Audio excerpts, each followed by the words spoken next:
오늘은 신약 개론과 복음서에 대해서 간단히 살펴보겠습니다. 첫 번째, 새 언약과 신구약 성경. 예수님은 이 땅에 오셔서 백성들과 새로운 언약을 맺으셨습니다. 이 언약으로 인해 옛 언약을 구약이라 부를 수밖에 없었고 새로운 언약을 신약이라 부르게 된 것입니다.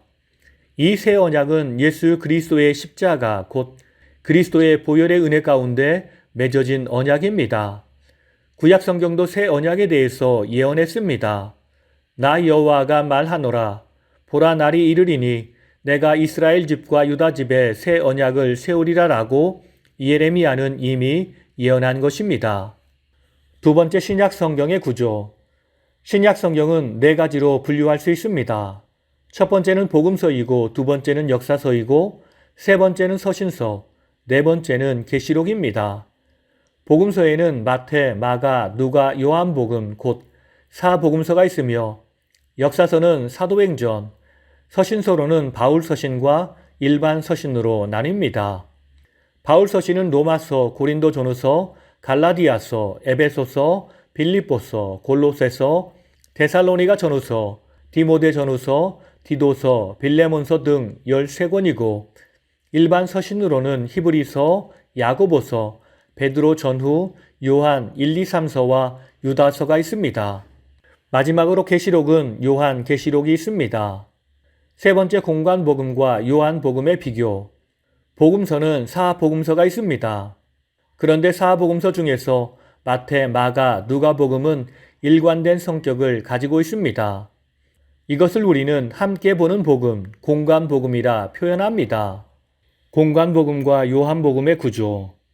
공관복음에서 예수님의 생애 주기는 갈릴리로부터 시작하여 유다와 예루살렘으로 이어지는 행로를 보여주며 십자가 사건으로 결론을 짓고 있습니다. 공관복음에서 예수님은 단 한 번의 유월절을 보내십니다. 곧 예수님의 공생애는 1년으로 나와 있다는 말씀입니다. 그런데 요한복음은 다른 구조로 되어 있습니다. 예수님은 3번의 유월절을 보낸 것으로 추정됩니다.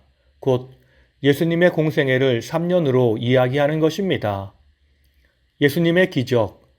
요한복음은 공관복음에 나오는 29개의 기적 가운데 왕의 관리 아들의 치유와 오병이어의 기적과 물 위를 걸으시는 3개의 기적만을 기록하고 있습니다.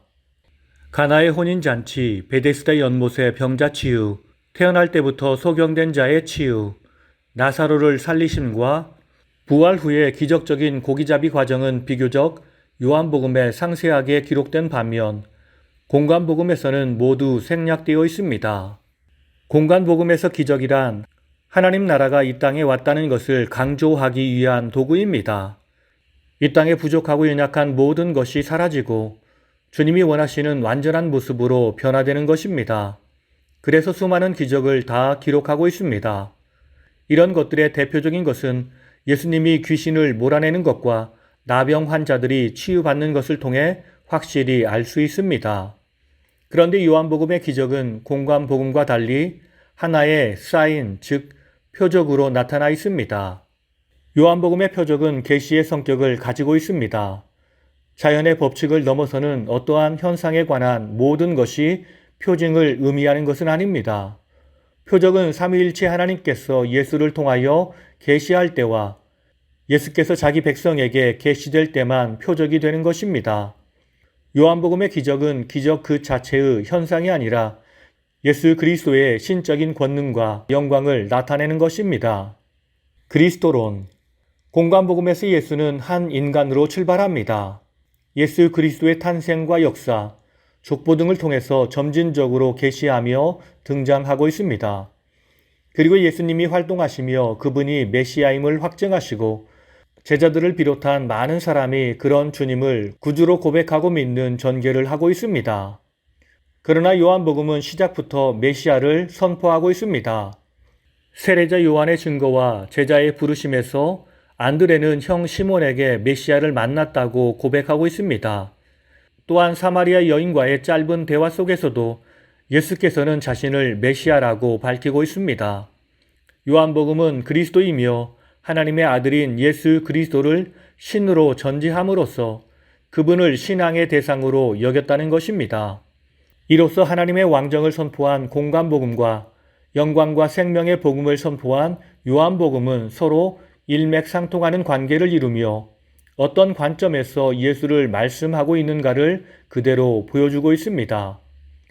복음서가 쓰여진 경위, 좋은 소식이라는 고대 영어 가스펠은 갓스펠에서 나온 말입니다. 이것은 헬라어 유앙겔리온을 번역한 말입니다. 이 말은 좋은 소식을 갖고 온 사람에게 주어지는 보상을 의미했습니다. 그러다가 좋은 소식 그 자체를 뜻하게 되었습니다. 그 다음에 이 말을 예수에 의해 선포되고 그 안에서 구현된 하나님의 좋은 소식을 의미하게 되었습니다. 복음서가 기록되기 전에 캐리그마가 있었습니다. 곧 예수 그리스도께서 자신의 삶을 통해 제자들에게 선포한 말씀이 있었습니다. 사도행전 2장부터 10장에 나오는 사도들의 설교와 바울이 자기 서신에서 초대교회의 전승으로 인용하고 있는 몇 구절들을 비교해 보면 최초의 복음을 형성한 선포의 개요를 우리는 알 수 있습니다. 그것을 정리하면 예언들이 성취되었고 하나님의 새로운 질서의 여명이 밝았으니 곧 다윗의 계보에서 나신 메시아가 오신 것이라. 그는 주의 종 나사렛 예수이시니 두루 다니사 선을 행하시고 하나님의 능력으로 병을 고치시며 하나님의 경륜에 따라 십자가에 못 박히셨다가 사흘 만에 죽은 자 가운데서 살아나셔서 지금은 하나님 우편에 앉아 계시며 장차 영광 중에 심판하러 오시리라. 그러므로 회개하고 복음을 믿으라. 그리고 너희의 죄 용서함과 성령의 선물을 받기 위해 세례를 받으라입니다.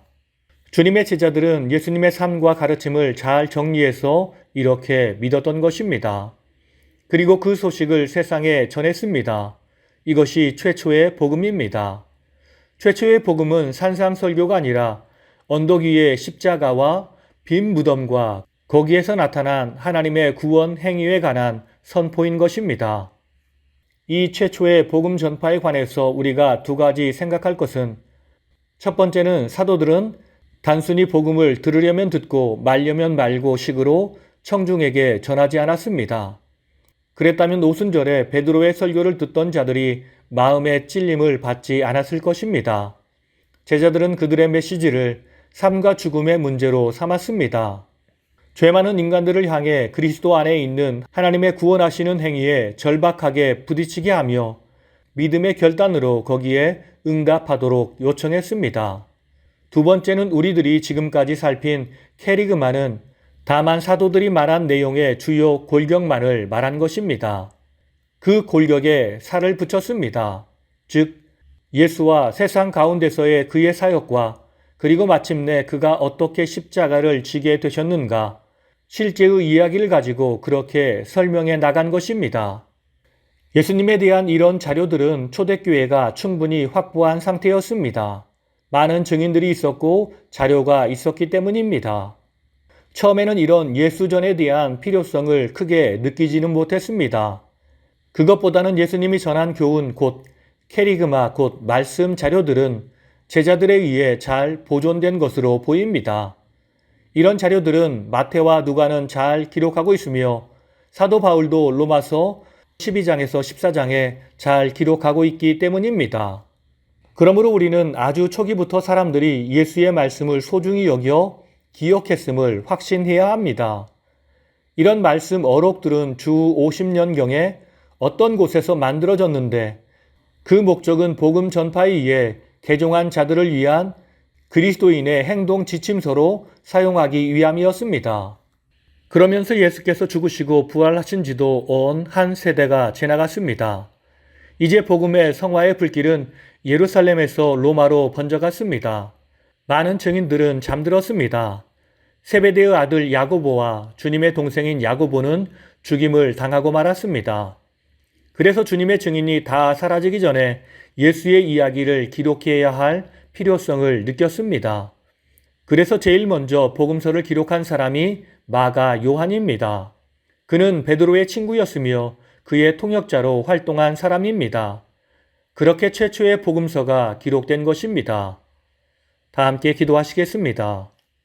진실로 살아계신 주님, 우리가 복음서를 통해 더욱더 예수 그리스도의 마음을 알게 하시고 주님을 닮아가는 주의 제자가 되게 하옵소서. 살아계신 예수님의 이름으로 기도드립니다. 아멘.